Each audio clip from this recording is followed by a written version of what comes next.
Welcome to Fashioned by Time, a podcast dedicated to uncovering fashion's past, one garment at a time. I'm Amelia Harrow, and today we're diving into the hidden history of pockets. Let's explore the hidden gems of fashion history together. Imagine, if you will, a bustling Parisian street in the 18th century. Women glide by, their voluminous skirts swaying like the gentle rustle of silk against cobblestone. Beneath these layers, hidden from the prying eyes of pickpockets and fashion critics alike, lies an accessory as crucial as it is mysterious: the pocket. Not sewn into the garment as we know it today, but rather a separate pouch tied around the waist, secret and secure.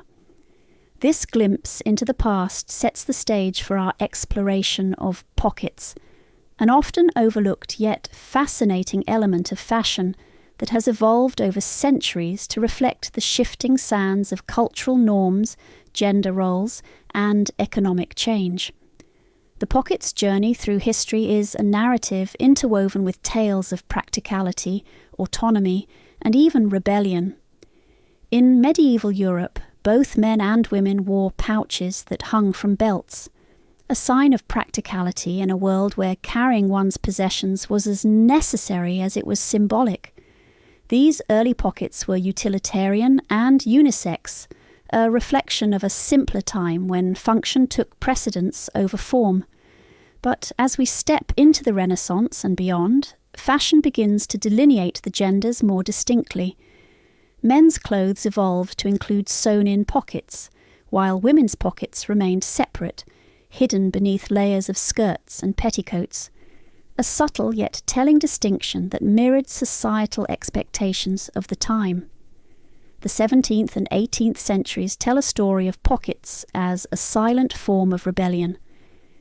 Women's pockets, accessible through slits in their skirts, were often large enough to hold letters, money, and other personal items, symbolizing a small but significant sphere of independence. This autonomy, however, was short-lived. As the 19th century dawned and fashion embraced the slimmer silhouettes of the Regency and Victorian eras, women's pockets diminished, both in size and presence. Dresses were designed to follow the natural curves of the body, leaving little room for the practicality of pockets.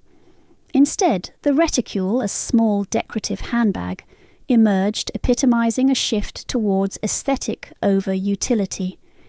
Yet the absence of pockets in women's clothing didn't go unnoticed. The suffragette movement in the late 19th and early 20th centuries saw pockets become emblematic of women's rights.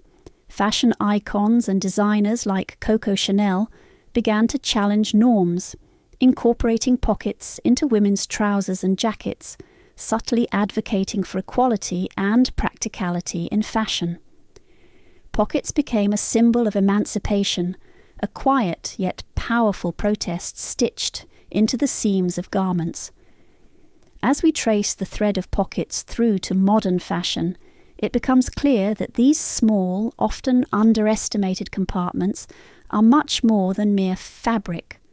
They are a reflection of societal values, a testament to the ongoing dialogue between fashion and function, and a mirror of our cultural evolution. Designers today continue to experiment with pockets, using them as statements of style and substance, highlighting their enduring relevance in both men's and women's fashion.